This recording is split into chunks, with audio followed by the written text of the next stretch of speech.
ہم سب ایک اور بات جو سامنے آتی ہے کہ لوگوں انہیں مذہبی آپ کے افکار کو جب لوگ پڑھتے ہیں، خصوصاً مذہبی علوم کے جو طلبہ ہیں، وہی کہتے ہیں کہ ماضی کی ایک روایت ہے، اور اتنی لمبی روایت 1400 سال کی، اس میں سینکڑوں کی تعداد میں بزرگ ہیں، انہوں نے مثلا ایک مسئلے پر غور کیا. ٹھیک ہے وہ انسان تھے، وہ خود کہتے ہیں ہم رجال و نحن رجال، لیکن وہ اتنی بڑی تعداد اگر ایک مسئلے پہ غور کر کے ایک مخصوص نتیجے تک پہنچ رہی ہے، تو یہ بھی تو امکان ہے کہ اس میں زیادہ لوگ جب کسی مسئلے پہ غور کرتے ہیں تو اجتماعی بصیرت وہاں پر کار فرما ہے، 10 پہلوؤں سے غور ہو رہا ہے، اور ایک آدمی بات میں اٹھ کے اکیلا غور کرتا ہے، تو اس کا امکان تو زیادہ ہے کہ وہ ایک کی بات غلط ہو، باقی سب کی ٹھیک ہو.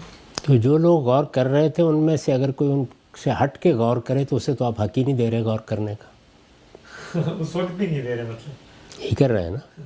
یعنی آپ یہ کہہ رہے ہیں کہ جب 10 آدمیوں نے بات کر دی تو اب 11ویں کو نہیں کرنی. اچھا میں کہوں گا اچھا 9 کر سکتے تھے، میں کہا 9 کر دیں تو پھر 10ویں کو نہیں کرنی.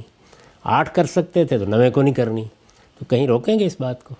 یعنی جس وقت یہ باتیں مثال کے طور پر پہلے امام ہیں ہماری فقہ کے امام ابو حنیفہ، انہوں نے کر دیں تو شافعی کو حق تھا یا نہیں؟ انہوں نے بھی کی نا. تو جو کام ہر ایک نے کیا ہے اس کو روکیں گے کیسے؟ کس استدلال سے روکیں گے؟ یہ اصل میں کوئی دلیل نہیں ہے، اس کے پیچھے صرف جذبات ہوتے ہیں. دیکھیے ہم سے پہلے ایک بڑی امت موجود ہے، ایک پیغمبر کی امت ہے، حضرت مسیح علیہ السلام کی. اس وقت ہم سے 1 ارب کی تعداد میں کم و بیش زیادہ تعداد میں کیتھولک مسیحی ہیں. آپ کے خیال میں ان میں علماء نہیں پیدا ہو رہے ہیں؟ ان میں بڑے بڑے علماء، بڑے بڑے سینٹ، بہت بڑے بڑے متکلمین پیدا ہوئے ہیں. سینٹ ایکویناس ہیں یا سینٹ آگسٹائن ہیں، یہ کوئی معمولی لوگ ہیں. آپ ذرا ان کی تاریخ پڑھیے، وہ سب کے سب اس پر متفق چلے آ رہے ہیں کہ سیدنا مسیح علیہ السلام خدا کے بیٹے تھے. اب مجھے بتائیے ٹھیک ہے بات؟ اس پر قرآن کی روشنی میں تنقید کی جائے گی یا نہیں کی جائے گی؟ اچھا آپ کے ہاں اگر عالم پیدا ہو جائے تو وہ غلطی نہیں کر سکتا، ان کے ہاں ہو تو غلطی کر سکتا ہے. تو فرمائیں کہ اصول کیا ہے جس پر آپ گفتگو کریں گے.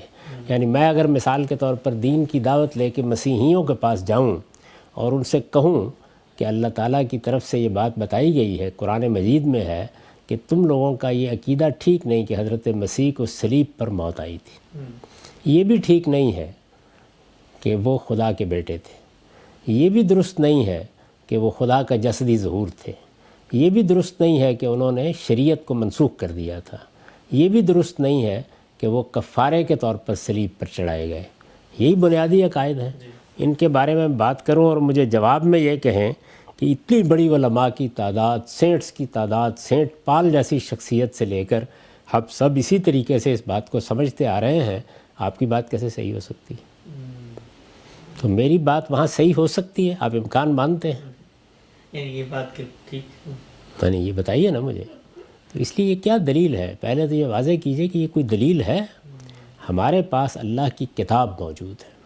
اللہ کی کتاب موجود ہے تو ہر چیز اس پر پرکھی جائے گی.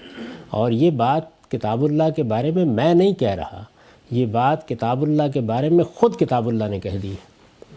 یہ فرمایا ہے کہ وَأَنزَلَ مَعَهُمُ الْكِتَابَ لِيَحْكُمَ بَيْنَهُمْ فِي مَا اخْتَلَفُوا فِيهِ.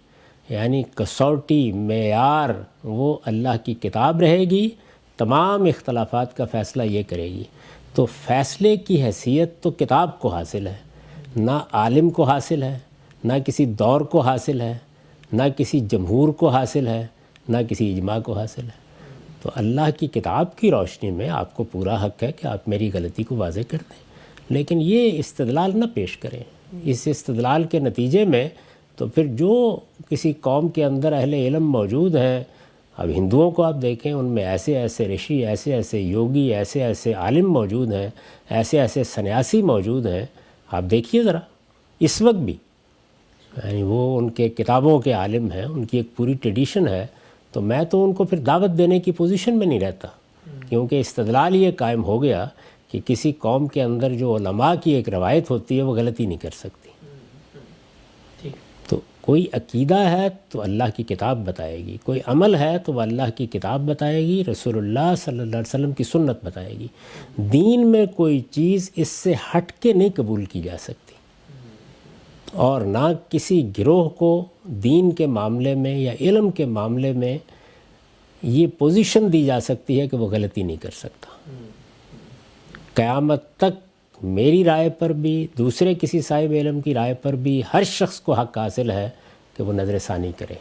ہاں وہ نظر ثانی کس روشنی میں ہونی چاہیے وہ بالکل واضح ہے، وہ محمد الرسول اللہ صلی اللہ علیہ وسلم کی دی گئی ہدایت کی روشنی میں ہونی چاہیے.